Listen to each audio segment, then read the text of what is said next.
There's information coming at you today, and it is terrible information. And it's flowing into your conscious mind. Now, you have the ability to think. You have the ability to reject that. You can say, get out of here. And they all go away. But you know something? Most people don't do that. You want to know what they do? This is what they do. They're not thinking at all. Lincoln said something absolutely incredible. Lincoln said many things that are incredible. But he said, to believe in the things you can see and touch is no belief at all. But to believe in the unseen is a triumph and a blessing. Think of that. To believe in the things you can see and touch. We've got things we can see and touch. That's no belief at all. To believe in the unseen is a triumph and a blessing. Do you know the biggest part of you you'll never see? The real you you'll never see.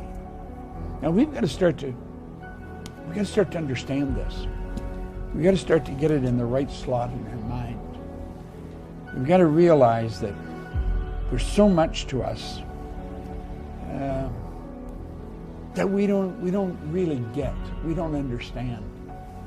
Our educational system is so lacking in teaching us who we are. You can study psychology, but most people that study psychology have never really got to know themselves.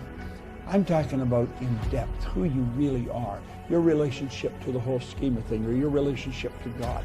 You're talking about an infinite power, and you're created in that image. We have infinite potential locked up within us. What we want to do is learn how to use it for good in our life. See, we watch other people do things, and we become fascinated if they're doing it really well. What we want to understand, if we want to do it, we can do what they're doing. The subconscious mind is your emotional mind. When you're emotionally upset, you've got the wrong ideas being fed into that part of your mind. Now, over here on this side, because you can think, you have the ability to choose. And because you can choose, you can accept or reject everything that comes down the road. Everything. God, there's a lot of crazy information coming at us through TV, newspapers, radio, television. Just overhearing restaurants, conversations, if you can get into a restaurant. You can accept or reject everything, and then you have the ability, you can originate.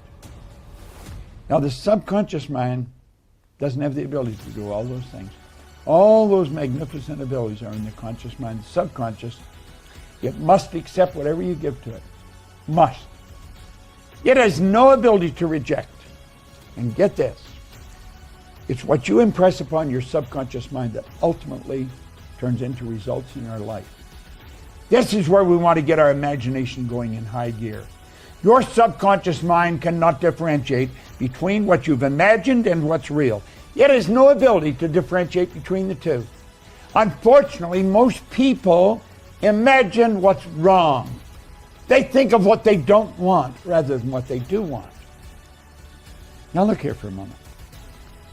Let's take that knowledge and we'll say, this is you, today.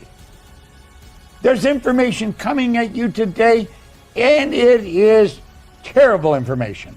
And it's flowing into your conscious mind. Now you have the ability to think, you have the ability to reject that. You can say, get out of here. And they all go away. But you know something? Most people don't do that. You want to know what they do? This is what they do. They're not thinking at all. Their subconscious mind is wide open. And that information goes right into the subconscious mind. Remember what we said about subconscious? It has no ability to reject all that negative information. Why do we leave the mind open like that? It's our paradigm. It's how we're programmed. We're literally programmed to live that way.